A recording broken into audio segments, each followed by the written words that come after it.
There are a couple of key overarching trends that define the post-war economy and marketplace. While the Roaring Twenties provided a glimpse of what would come, the transition to the post-World War II environment was swift and transcendent. The transition witnessed as on-the-go consumerist society dominated largely by increasingly robust and somewhat monopolistic corporations, transformed to a brand-dominated market highlighted by rapid technological advancement.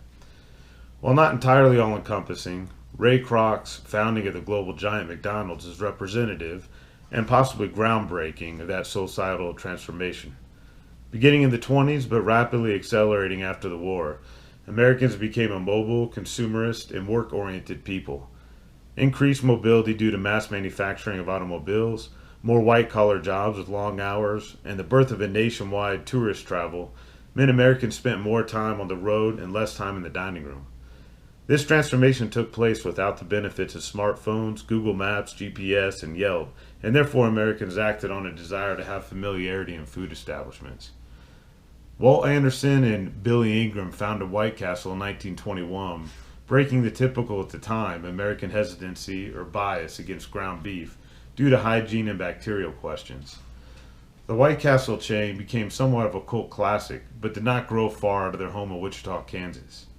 However, the methods of sanitation, conformity, and burger making set the stage for the rampant burger establishment growth that would grasp the nation beginning in the 1950s. The beginning of the American food culture really found its footing in the 1950s with the growth of drive-in diners across the country. However, many of those diners were local establishments. As America became smaller with the growth of more common and distant travel, the desire for uniform burger joints grew with it. While not responsible for perfecting the burger, Ray Kroc harnessed that desire for uniformity and familiarity with the iconic McDonald's. Ray Kroc exemplified the entrepreneur, especially of the earliest 20th century, and that he was seemingly tireless and found work and productivity in many different venues. His employment career began underage as a Red Cross ambulance driver during World War I, a piano player, and a paper cup salesman. After meeting Earl Price, Kroc obtained the rights to market Prince's five-spindle milkshake multi-mixer and began selling that device to restaurants where he found great success. That marketing and business experience provided a means for Kroc to closely monitor diner operations across the country. After being impressed by the restaurant founded and owned by Dick and Mac McDonald in 1954 that Kroc had sold the multi-mixer to, Kroc successfully petitioned the brothers to begin joint endeavors to open more burger restaurants. The venture took off, with Kroc ensuring that each new restaurant made the same food while utilizing the same production techniques, thereby guaranteeing the same level of sanitation and quality. In 1961, Kroc bought the rights to the chain from the McDonald's brothers and quickly grew the company to the colossal global success that we know today. The success that McDonald created cascaded to numerous food franchise operations across the country and eventually around the globe.